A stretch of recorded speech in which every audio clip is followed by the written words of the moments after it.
President Lyndon Baines Johnson speaks to Congress in his State of the Union address.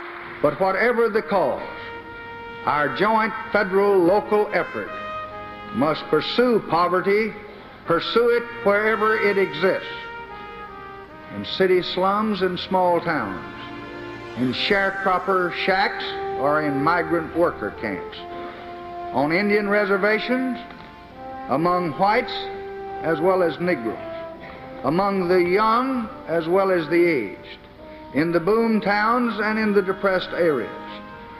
Our aim is not only to relieve the symptom of poverty, but to cure it, and above all, to prevent it.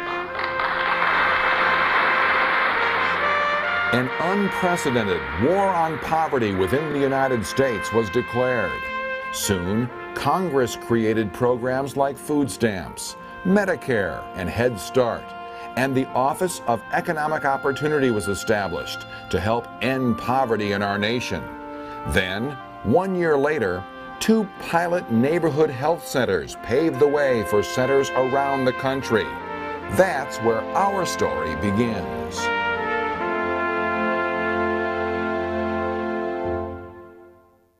The story of the Syracuse Community Health Center actually began in 1977. The newly established Syracuse Neighborhood Health Center was being forced to close due to changing federal laws. But one determined staff member, Dr. Reuben Cowart, knew the community's needs would still exist. So just a few months after the Syracuse Neighborhood Health Center closed, Dr. Cowart opened the Syracuse Community Health Center in 1978. There were no patients, only a handful of providers, and a very, very small budget. But with good, old-fashioned grassroots outreach, the center began to thrive with adult medicine, dental care, pediatrics, OB/GYN, individual and family services, as well as lab, x-ray, and pharmacy. Within 2 years, they added eye care, podiatry, and nursery services as well. Now, the key to the success of the health center was an ability to provide quality health care to all people, black, white, young, old, rich, and poor. It didn't matter to Dr. Cowart. He wanted to serve everyone with the best care possible. And while federal assistance under the Community and Migrant Health Center grant covered some of the costs for uninsured patients, the center had to do more to survive. So it began accepting private insurance, Medicare and Medicaid. The health center was now in position for future growth. Steady growth was evident for the center in the 1980s. Services like urgent care, mammography, and ultrasound were added. And Dr. Cowart responded to the need for a pediatric clinic at the Southwest Community Center. He even implemented a Medicaid case management program to reduce the area's high infant mortality rate. Then, in 1988, the health center grew in another direction. A new not-for-profit Total Care proved to be a big help for Medicaid patients. They had the benefit of a locally owned managed care plan while keeping their usual patient-provider relationship. Quality care from people they knew and trusted. A remarkable decade lie ahead for the center in the 90s. Additional sites were opened around the city and county. New insurance programs to help children began and were expanded into Oswego County. In 1992, the health center was awarded full accreditation. A major national acknowledgement that proved the center's quality commitment to patients and the community it serves. But with all the growth, new challenges surfaced. How could the changing needs of our community be served with the best facilities, people, and programs without the money to do it?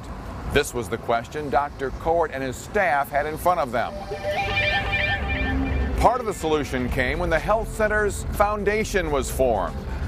This nonprofit fundraising arm of the center has increased community awareness, helped update facilities, purchase medical equipment, and develop programs that benefit our neighbors.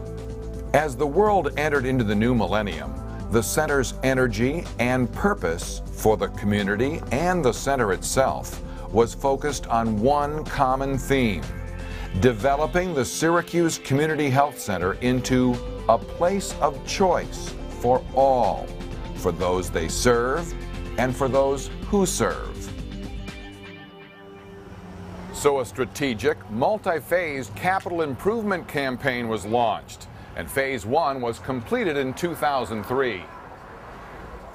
The renovations were designed for patient comfort, satisfaction, and overall operational efficiency. This was achieved by expanding and relocating the pediatrics department, creating the Center for Health and Wellness, a patient education center, and improvements to women's health services. These included mammography suites, midwifery suites, and a fetal monitoring room. The center also branched out to numerous locations in the early part of the new decade, including 5 school-based health centers, Family Health Plus programs in Onondaga and Oswego counties, and Medicaid-managed care services in Tompkins County.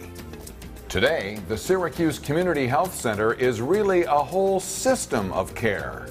4 corporations serving thousands of patients and members, employing hundreds of quality professionals, and a multi-million-dollar operating budget.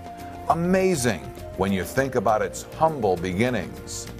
Maybe it was Dr. Cowart's philosophy of operating the health center as a business rather than a non-profit operation. Maybe it was the commitment of the professional staff and board members throughout the years. Maybe it's all the people in the community that have been served in some way by the center. But most likely it's a combination of all 3 that has led to the success in creating a place of choice for healthcare right here in our central New York community.